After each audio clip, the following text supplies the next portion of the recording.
Broadview on Sunday night as clashes broke out between police and protesters outside the ICE, Immigration and Customs Enforcement, detention facility. The unrest began as hundreds of demonstrators gathered along West Roosevelt Road chanting "No more deportations" and waving signs calling for the closure of detention centers nationwide. What started as a peaceful rally soon descended into confrontation when protesters formed a human blockade at the facility's main entrance, halting traffic and preventing ICE transport vans from entering or leaving the premises. Witnesses reported that police officers issued several warnings before moving in to clear the area. Within minutes, the situation spiraled into chaos. Footage from the scene showed officers using batons and pushing back protesters who refused to disperse. Several demonstrators were dragged to the ground and handcuffed, while others were hit with pepper spray as the crowd scattered. Shouts of "shame" and "let them go" echoed through the air as law enforcement tried to restore order. Ambulances were later seen assisting injured protesters, while police reported minor injuries among their ranks. The Chicago Police Department said the use of force was necessary after protesters became aggressive and attempted to breach the facility's gates. However, activists present at the scene strongly disputed this account, accusing officers of overreacting to a peaceful sit-in. By midnight, the facility was surrounded by police barricades, and dozens of patrol cars lined the surrounding streets.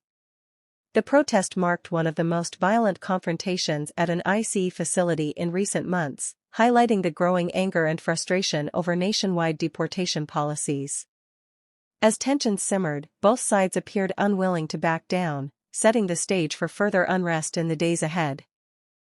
Facility intensified. Chicago police declared the gathering an unlawful assembly, citing safety concerns and property protection. Officers issued multiple dispersal orders through loudspeakers, warning protesters to clear the area or face arrest.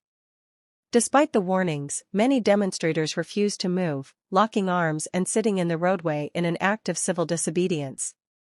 The standoff lasted nearly 30 minutes before officers advanced, forming a tight perimeter around the facility's entrance. According to police reports, several protesters allegedly threw plastic bottles and debris at officers, prompting the decision to move in. Riot units equipped with shields, helmets, and batons pushed through the crowd, forcing demonstrators to retreat toward nearby streets. "Our goal was not confrontation but compliance," said Deputy Superintendent Carla Mendoza during a late-night briefing.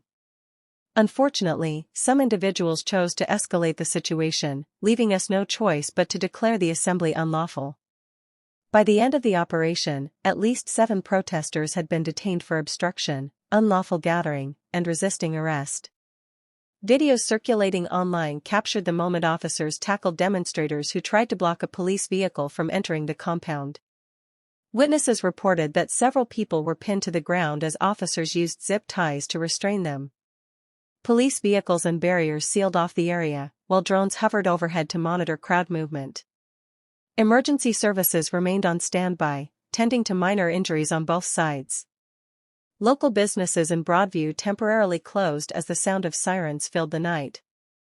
The declaration of an unlawful assembly underscored the escalating tension surrounding immigration enforcement protests in Chicago, turning what began as a peaceful call for reform into yet another flashpoint in America's widening debate over immigration and policing. As dawn approached over Broadview, protesters continued to voice their outrage over what they called a cruel and inhumane crackdown on immigrants. Many of those gathered outside the ICE detention facility were members of advocacy groups, faith-based organizations, and local community networks who have long opposed mass deportations. They carried banners reading "Families belong together" and "Abolish ICE," while others held up photographs of relatives detained or deported under recent federal actions. The crowd's chants, "No justice, no peace," echoed through the streets, expressing both anger and heartbreak. Organizers accused the government of targeting vulnerable immigrant families in nighttime raids and detention sweeps. "These deportations are not about law and order, they are about fear and control," said Maria Delgado, a spokesperson for the Chicago Immigrant Alliance. "Every day, parents are being separated from their children. We're here to say, enough." Her words drew applause and emotional tears from those in attendance, many of whom shared personal stories of family members currently held in ICE custody. The protest also highlighted broader frustration with what activists describe as a broken immigration system that fails to provide pathways to legal status or humane treatment for migrants. Some demonstrators criticized both Republican and Democratic leaders for failing to enact meaningful reform, arguing that bipartisan inaction has fueled suffering in immigrant communities. "This is not a partisan issue, it's a human rights issue," shouted one protester through a bullhorn. Despite the earlier confrontations with police, the demonstrators vowed to continue their campaign. Several groups announced plans for nationwide rallies and sit-ins at federal buildings in solidarity with those detained. The Broadview protest, they declared, was not the end, but the beginning of a renewed movement demanding dignity, justice, and freedom for every immigrant living in the United States.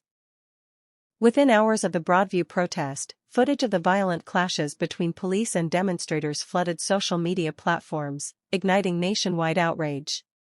Videos posted to X, formerly Twitter, TikTok, and Instagram showed officers striking protesters with batons, dragging individuals across the pavement, and pinning several to the ground.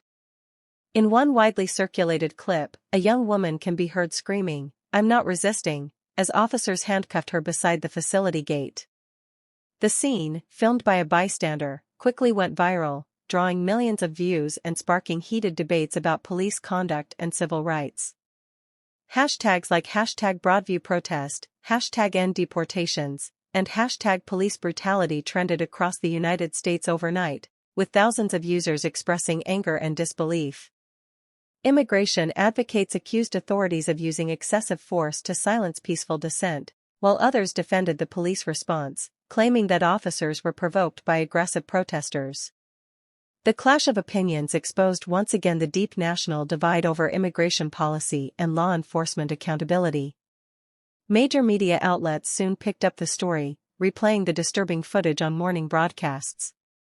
Civil rights organizations, including the ACLU of Illinois and Human Rights Watch, issued statements condemning the violent dispersal of peaceful demonstrators and called for an independent investigation into police actions.